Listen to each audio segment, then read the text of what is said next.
अस्सलाम वालेकुम स्टूडेंट्स, मेरा नाम शबीर अहमद है और मैं प्राइम ICS वर्चुअल यूनिवर्सिटी के पोर्टल से आपको online video link classes provide कर रहा हूँ। आज फर्स्ट ग्रैंड क्विज़ जो ग्रैंड क्विज़ हुआ है आपका, उसके बाद फर्स्ट लेक्चर है और लेक्चर 23 से हम स्टार्ट कर रहे हैं। लेक्चर 23 क्या है? ये डैम्प मोशन है कि डैम्प मोशन से रेलिवेंट आज हम टॉपिक डिस्कस करेंगे। आपको ये बता दूं कि ओसिलेशन जो है ना वो 3 तरह की होती है, जिसमें डैम्प्ड ओसिलेशन आ जाता है, फोर्स्ड ओसिलेशन आ जाता है और फ्री ओसिलेशन आ जाता है। अब हम इससे आगे चलें तो डैम्प्ड ओसिलेशन भी 2 तरह की है, एक नेचुरल डैम्प्ड और एक नेचुरल डैम्प्ड और एक आर्टिफिशियल डैम्प्ड। ये डैम्प मोशंस की ये टाइप्स हैं आपके सामने। तो हम डैम्प मोशन को डिस्कस करेंगे। पहले आपको डैम्प मोशन बता दूं कि ये है क्या। ये मोशन रेजिस्टेंस क्रिएट करती है। मिसाल के तौर पर आप लाइक दैट के बाइक पे आप जा रहे हैं, उसके जो शॉक एब्जॉर्बर हैं, आपने देखा होगा कि ज़्यादा वो जो वेलोसिटी के साथ है, उसकी जैसे वेलोसिटी बढ़ती है वो ज़्यादा मूव करती है, ठीक है। और मूव करते करते ऐसा वो कम हो जाती है, ठीक है। यही चीज़ यहाँ पे है कि पहले ये मूव करेंगे और टाइम के लिहाज से उसकी ये वाइब्रेशन कम होगी। बेसिकली डैम्प जो मीनिंग है उसका कि वाइब्रेशन को कम करना है, ठीक है। मिसाल के तौर पर आपकी ये वाइब्रेशन फर्स्ट यहाँ से लेकर यहाँ तक, ठीक है।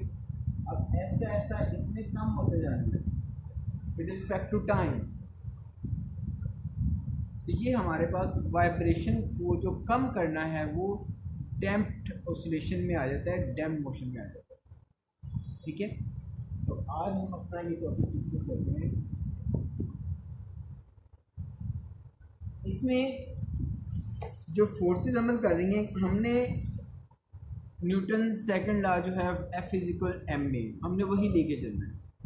अब इसमें जो फोर्सेस इसमें रिएक्ट कर रही हैं, अब आपको ये भी बता दूं कि ये मैकेनिक्स के अंदर हम इसको डिस्कस करते हैं डैम्प फोर्सेस को, ठीक है, जो किसी भी बॉडी के ऊपर वो रिएक्ट कर रही होती है और वो प्रोपोर्शनल होती हैं power of instantaneous velocity. Instantaneous velocity क्या है कि टाइम, हम डिस्टेंस का, डिस्प्लेसमेंट का विद रिस्पेक्ट टू टाइम जब हम डेरिवेटिव लेते हैं तो वो हमारे पास इंस्टेंटेनियस वेलोसिटी आ जाता है। और ये फोर्सेस जो होती हैं उस इंस्टेंटेनियस वेलोसिटी की पावर के प्रोपोर्शनल होती हैं, ठीक है। अब अगर हाइड्रोडायनामिकल सिस्टम में अगर हम इसको डिस्कस करें तो वहाँ पे ये इंस्टेंटेनियस जो वेलोसिटी है उसका स्क्वायर ले लें तो उसके ये प्रोपोर्शनल होंगे। मैकेनिक्स में ये dx/dt के प्रोपोर्शनल है, जबकि हाइड्रोडायनामिकल सिस्टम में ये dx/dt का स्क्वायर उसके प्रोपोर्शनल है, ठीक है। तो जब उसके प्रोपोर्शनल हैं आप उसको इक्वल की फॉर्म में लेके आएंगे तो साथ में कांस्टेंट, यहाँ पे कांस्टेंट इंट्रोड्यूस किया जाता है, ठीक है। और कांस्टेंट के साथ जो माइनस साइन है, क्योंकि डैम्प फोर्सेस जो है आपकी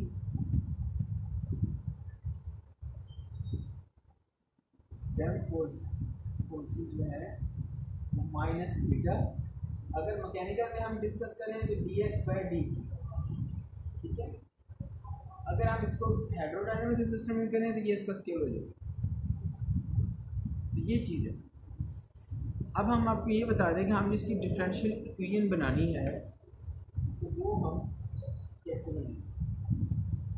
इसमें जो फोर्सेस अमल कर रही हैं, नंबर 1 फोर्सेस के अलावा जो इसके अंदर जो मैंने सामने एक इक्वेशन लिखी है, यहाँ पे एक तरफ हमारे पास फोर्सेस है और दूसरी तरफ हमारे पास ma जो कि F = ma है, ठीक है। ए को मैंने एक्सेलरेशन को displacement with respect to displacement को विद रिस्पेक्ट टू टाइम जब डेरिवेटिव करें उसका डबल डेरिवेटिव लें तो वो एक्सेलरेशन है, ठीक है। अब इसमें जो m यूज़ हो रहा है वो मास है, ठीक है।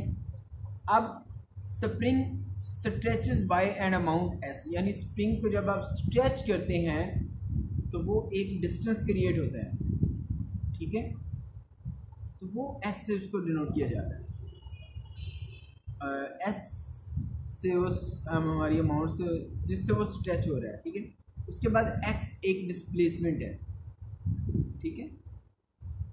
आप उसको x तक इंक्रीज करते हैं, फिर उसको आप रिलीज करते हैं तो वो उसके अंदर रिस्टोरिंग फोर्स एक पैदा हो जाती है, ठीक है, जो कि उसको वापस की तरफ लेकर जाती है, ठीक है। और इसके अलावा इस पर no external forces are impressed on the system, इस पे एक्सटर्नल फोर्सेस नहीं है। आपको ये बताता चलूँ कि आज जो हमारे टॉपिक हैं वो दो टॉपिक हैं, नंबर 1 है डैम्प मोशन और नंबर 2 है फोर्स मोशन। फोर्स मोशन में एक्सटर्नल फोर्स पे एक्ट करेगी, लेकिन डैम्प मोशन में ये इस पर रिएक्ट नहीं करेगी, ठीक है। Number 1 W is equal mg, एक तो ये हमारा वेट जो है ना वो इस पे रिएक्ट कर रहा है, दूसरा रिस्टोरिंग फोर्स,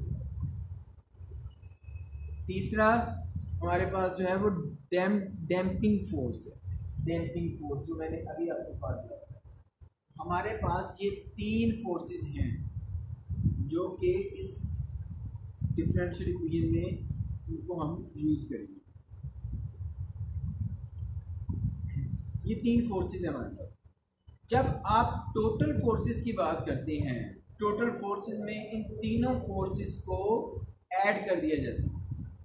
जब ऐड कर दिया जाता है तो वो आपके पास टोटल फोर्स आ जाती है, ठीक है। तो F is equal M A को मैंने, ये हम आपके पास फोर्सेस हैं, तीनों फोर्सेस हैं, कौन कौन सी हैं? एक तो वेव इस पर इंप्लीमेंट हो रहा है, दूसरा उसके अंदर रिस्टोरिंग फोर्स उसके अंदर क्रिएट हो जाती है, तीसरा उसकी डैम्पिंग फोर्स है, ठीक है। तो इन तीनों को जब आप ऐड अप करोगे तो आपके पास टोटल फोर्स है, ठीक है। तो टोटल फोर्स इज इक्वल किसके इक्वल है? एम ए के इक्वल है, ठीक है, एम ए।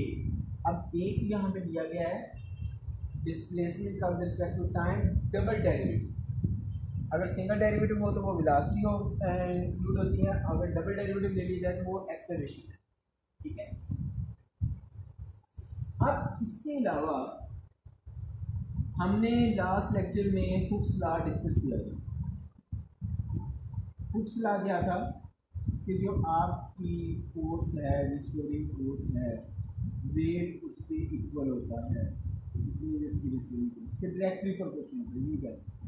तो जब उसकी इलोंगेशन के लिए डायरेक्टली प्रोपोर्शनल, ये आपको क्विज में क्वेश्चन भी आया होगा कि जो हुक्स लॉ है वो डायरेक्टली प्रोपोर्शनल किस चीज़ के है? इलोंगेशन के डायरेक्टली प्रोपोर्शनल। तो जब आप हुक्स लॉ की बात करते हैं तो W डायरेक्टली प्रोपोर्शनल है इलोंगेशन के, आप W is equal KS, W हमारे पास mg इज इक्वल KS। अब mg minus KS is equal 0, ये हमारा हुक्स लॉ हो गया, ठीक है। ये आपके क्विज में क्वेश्चन भी आया है इस तरह से।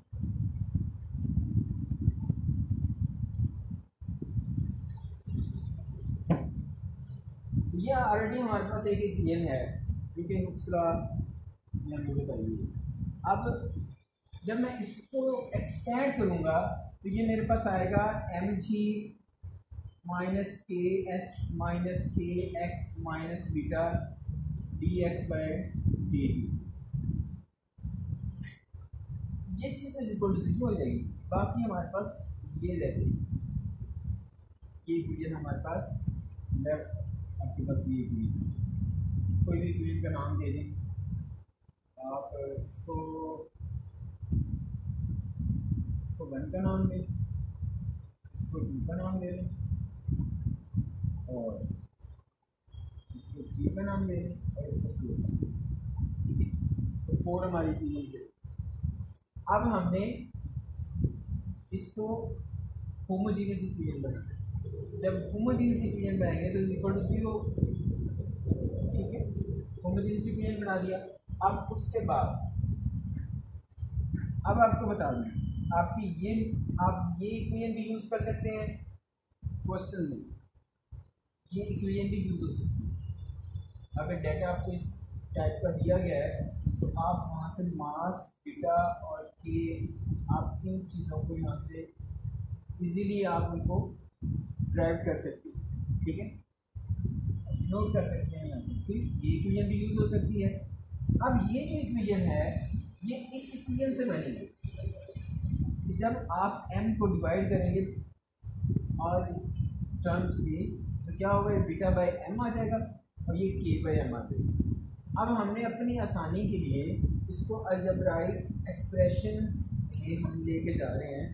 उसको सॉल्व करने के लिए बीटा बाई एम को 2 लैम्बडा जो है ये हमने डिनोट कर लेट कर दिया कि beta is equal to lambda, तो मैंने यहाँ पे पुट कर दिया, ठीक है। हम इसके बाद देखें जो के बाई एम है उसको मैंने डिनोट किया ओमेगा स्क्वायर, ठीक है, वो मैंने यहाँ पे पुट कर दिया। अब हमारे पास फर्दर ये इक्वेशन आ गई है जो कि डैम्पिंग मोशन से रिलेटेड है। अब इसके हमने रूट्स फाइंड करने, ठीक है, रूट्स हमने इसके फाइंड करने हैं। तो जब हम इसके रूट्स फाइंड करेंगे तो आप ये देख सकते हैं V square plus 2 lambda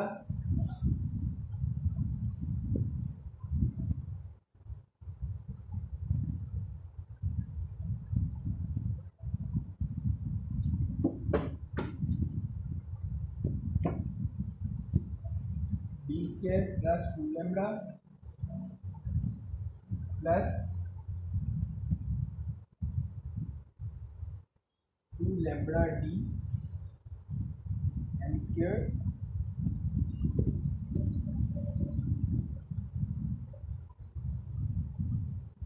plus omega, ठीक है।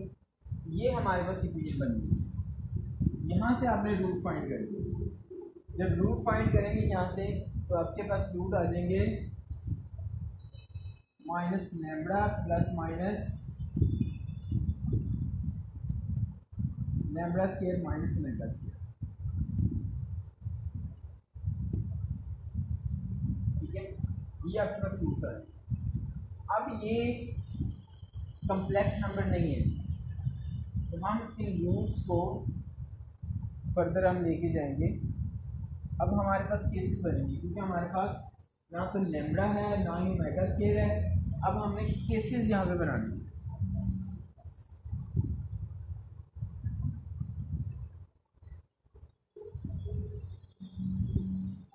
एक केस हम लेंगे इससे रेलेंगे lambda square minus omega square greater than 0। एक केस लेंगे हम इज इक्वल 0। एक केस लेंगे हम लेस देन 0। तो ये 3 हमारे पास केस हैं जिसके थ्रू हम इस इक्वेशन को सॉल्व करेंगे। अगर मैं फर्स्ट केस लेता हूँ, ठीक है, अब उसमें देखेंगे ये ग्रेटर देन 0 है तो अब आपके पास जो रूट्स बनेंगे वो इस टाइप के रूट बनेंगे, रियल एंड डिस्टिंक्ट टाइप के रूट बनेंगे, जिसका फार्मूला आपके पास होगा इसके अकॉर्डिंगली हो जाएगा e की power lambda minus lambda T, और C1 e की power lambda square minus omega square plus C2 e की पावर लैम्बडा स्क्वायर माइनस,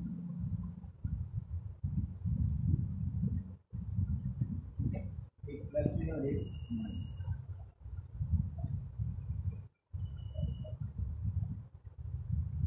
ठीक है। आपके पास इस टाइप के रूट्स हैं। अगर ये ग्रेटर देन 0, अगर ये इक्वल 0 है फिर तो ये टर्म पूरी की पूरी 0 है। आपके पास जस्ट माइनस लैम्बडा है, ठीक है। अब माइनस लैम्बडा जो है आपको ये बता दूं कि ये यहाँ पे रिपीटेड रूट्स आएंगे क्योंकि दो रूट्स कंसीडर होंगे, ठीक है, माइनस लैम्बडा और माइनस, ठीक है। तो ये इसके लिए हमारे पास रूट किस तरह के बनेंगे, e की power minus lambda T C1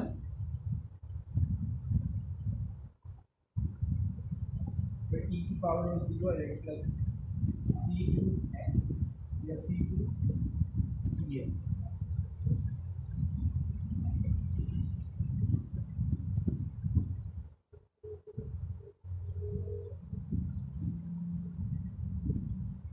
अब ये देखें जहां जहां पे ये था वहां पे 0 आ गया, ठीक है। तो यहाँ पे भी e की पावर अगर 0 ले ली जाए तो ये 1 हो जाएगा, यहाँ पे भी e की पावर 0 ले ली जाए वो भी 1 है, ठीक है। हम इसको ये लिख सकते हैं अगर ये इज इक्वल 0 है तब, अगर ये लेस देन 0 है तो फिर आपके रूट्स जो हैं, अगर ये लेस देन 0 है, ठीक है, तो फिर आपके रूट्स यहाँ पे इमेजिनरी टाइप के बनेंगे, ठीक है।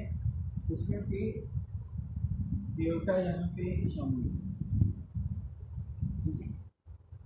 जब डेल्टा शामिल होगा तो वो आपको पता है कि उसके लिए फिर e की पावर अल्फा और C1 cos lambda square minus omega square t plus C2 sine lambda square minus omega square t। फिर उसके लिए आपके पास रूट्स इस टाइप की बने। तो मैंने तीनों रूट्स आपको बता दी, ये तीनों केसेस के हवाले से। अगर ये केस हो तो फिर रूट्स क्या बनेंगे आपके, ठीक है। अगर ये केस है इज इक्वल 0 का, फिर आपके रूट्स क्या बनेंगे, अगर लेस देन 0 है तो फिर आपके रूट्स क्या बनेंगे, ठीक है।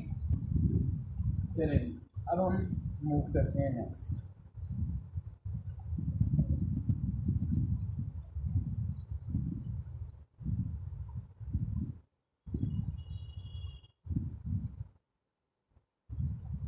इसकी एक अल्टरनेट फॉर्म भी है,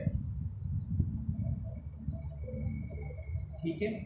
अल्टरनेट फॉर्म क्या है कि हमने पहले भी उसको डिस्कस कर चुके हैं कि आप सपोज करते हैं ए साइन अल्फा को, ए साइन ये चीज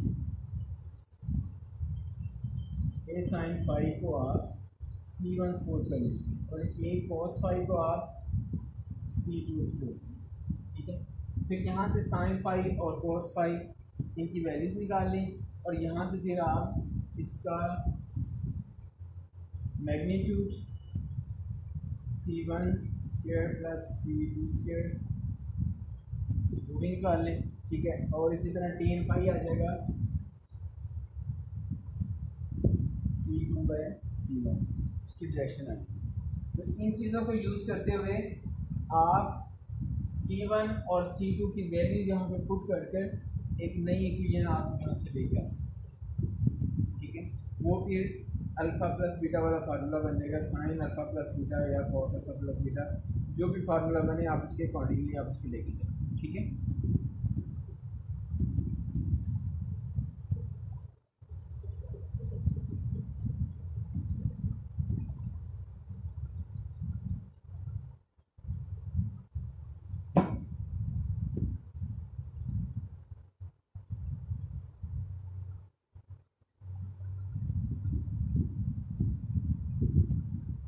इसमें आपको बताता चलूँ जो कि नेक्स्ट आपका फाइनल आएगा या एक और चीज़ आए, जो भी प्रोसीजर हो आपका, ठीक है।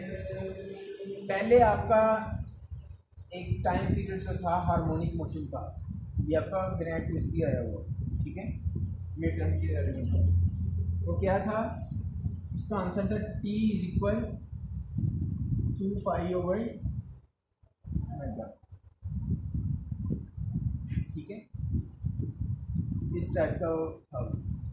अब यहाँ पे जो आपका टाइम पीरियड है वो omega square minus lambda square ये है, ठीक है। जब आप ये डैम्प किया, ये याद रखिएगा, ये डैम्प, ठीक है। अब आप इससे रेलिवेंट जब फ्रिक्वेंसी में जाएंगे, ये इसका इन्वर्स हो जाएगा, ठीक है, तो वो इसकी फ्रिक्वेंसी आ जाएगी। अब यहाँ पे हम इसको कोसाई पीरियड कहेंगे, ये कोसाई पीरियड है, और इसी तरह इसकी जो फ्रिक्वेंसी होगी वो कोसाई फ्रिक्वेंसी होगी, ठीक है। और डैम्प एम्पलीट्यूड क्या होगा, जब आप यहाँ पर C1 C2 की वैल्यू पुट करके आप इसको आगे सॉल्व करेंगे, तो आपके पास यहाँ पे e माइनस लैम्ब्डा टी के साथ a भी इनमें से कॉमन आएगा। तो जो a e की पावर माइनस लैम्ब्डा टी है वो आपका डैम्प एम्पलीट्यूड कहलाएगा, ठीक है।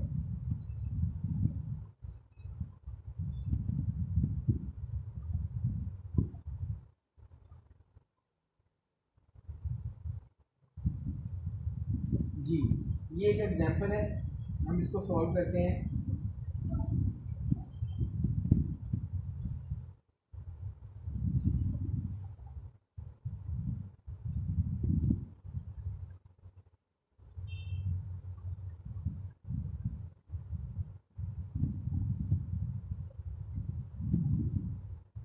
एग्जांपल क्या है, D square x by d T square plus 5 D x by D plus 4x is equal 0। अब यहाँ पे आपके पास जो इनिशियल कंडीशंस हैं वो ये हैं, x ऑफ 0 इज इक्वल 1 और x prime of 0 is equal 1। Double derivative है तो हमारे पास इनिशियल कंडीशन सिंगल डेरिवेटिव की आनी चाहिए, ठीक है। अब हमने क्या करना है, अब इस इक्वेशन का इस इक्वेशन के साथ कंपैरिजन करना, ये वाली जो, ठीक है, इस इक्वेशन का इस इक्वेशन के साथ जब कंपैरिजन करेंगे तो 2 लैम्ब्डा इज इक्वल 5, यहाँ से लैम्ब्डा की वैल्यू आ गई 5/2 और ओमेगा स्क्वायर इज इक्वल 4, जबकि ओमेगा की वैल्यू आ गई प्लस माइनस 2, ठीक है। अब ये देख सकते हैं आप, अगर lambda square minus omega square, जो कि हमारे पास कंडीशन थी, जो चीज़ केसेस जो थे lambda square minus omega square. अब ये देखें, अगर मैं लैम्ब्डा स्क्वायर लूँ तो 25/4 है, lambda square minus omega square, ये पॉजिटिव आ रहा है या नेगेटिव आ रहा है, अभी हमने ये चेक कर लिया। तो 25/4 माइनस 4, 25 माइनस 16/4 इज इक्वल 9/4। आप देख सकते हैं यहाँ पे हमारे पास जो केस लगेगा वो पॉजिटिव वाला लगेगा, ठीक है, ये ग्रेटर देन 0, यहाँ से हमने इसको वेरीफाई कर लिया कि केस कौन सा लगेगा,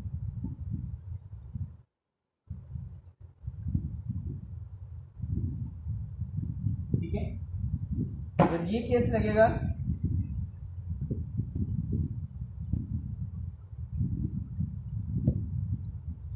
अब आप देख सकते हैं कि आपके पास जो इक्वेशन है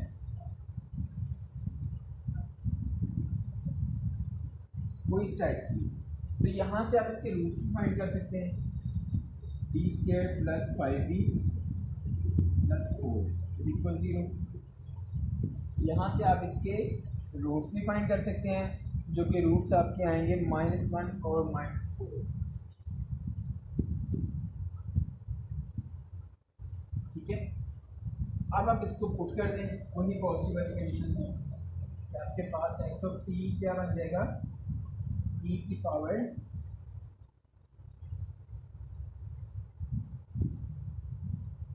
C1 e की पावर -1t प्लस C2। अब ये डिस्टिंक्ट एंड रियल रूट्स हैं, क्योंकि ग्रेटर देन 0 पे ये रूट्स हमारे बन रहे हैं, प्लस C2 e की पावर -4t। तो ये आपके पास इसका जनरल सॉल्यूशन, ठीक है। अब यहाँ पे आपने इनिशियल कंडीशन पुट करी,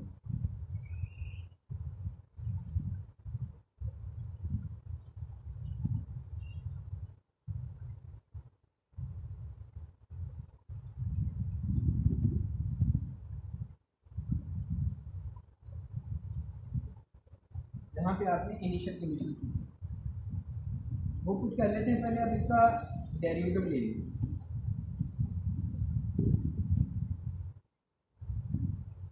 और आपको एक और बताता चलूँ, एक ग्रैंड क्विज में एक और क्वेश्चन आया था, इसी से रेलिवेंट था कि d by d x is equal d square by d x d x by d t और d x by d t square is equal up to so on जो है। यानी ये किसके लिए वेरीफाई है, d n x by d t square, ठीक है, डी टी एन। इसके लिए एक फंक्शन आपने लेना था वहाँ पे, तो फंक्शन किस टाइप का था, ई की पावर टी टाइप का था कुछ, ये ई की पावर टी, ये उसका right solution.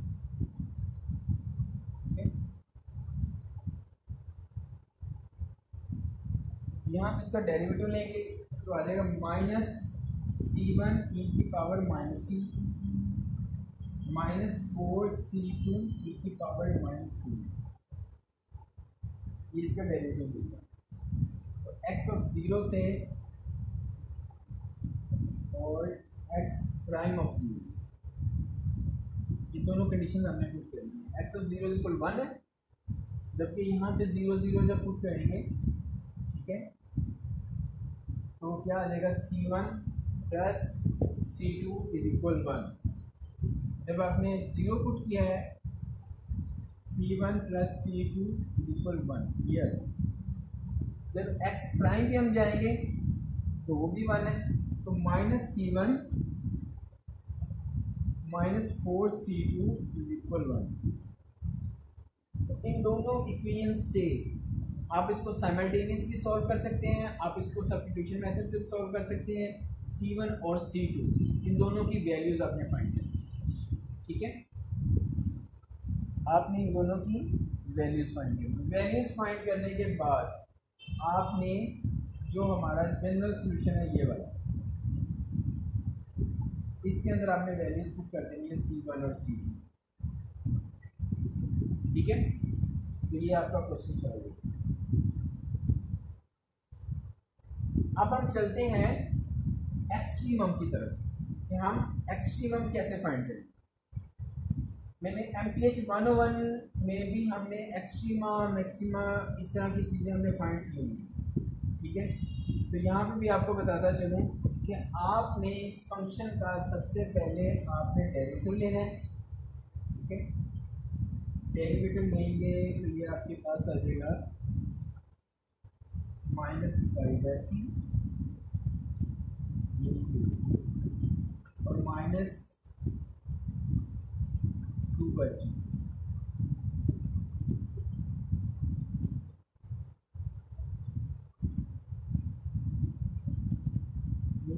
Minus 5/t plus 8/t, ये आपके पास डेरिवेटिव आ जाएगा।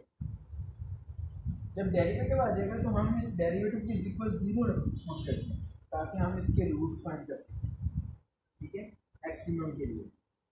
तो जब हम इसको 0 पुट करेंगे तब मज़ीद आपके पास जो सोल्यूशन है वो t में एक सोल्यूशन आ जाएगा, ठीक है।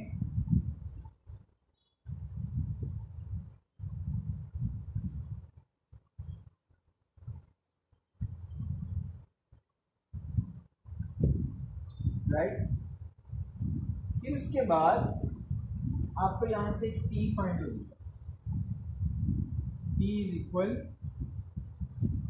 0.157, ये फाइंड हो जाएगा। फिर इसके बाद आपने इसका सेकंड डेरिवेटिव भी लेना, ठीक है। जब आपने इसका सेकंड डेरिवेटिव लेना है उसमें आपने t की वैल्यू पुट करनी है, ठीक है। उसमें आप t की वैल्यू पुट करेंगे तो यहाँ से आपको पता चलेगा कि ये पॉजिटिव वैल्यू आ रही है या नेगेटिव वैल्यू आ रही है।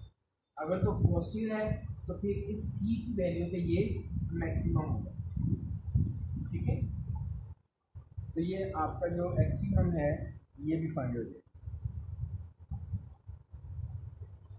इससे रेलिवेंट जो एग्जांपल्स हैं स्टूडेंट्स को आपने करनी है, ठीक है। बहुत ही आसान एग्जांपल्स हैं। तो ये था हमारा लेक्चर नंबर 23 जो कि डैम्पिंग फोर्स से रेलिवेंट, ठीक है। इंशाल्लाह हम अगला लेक्चर स्टार्ट करते हैं अभी।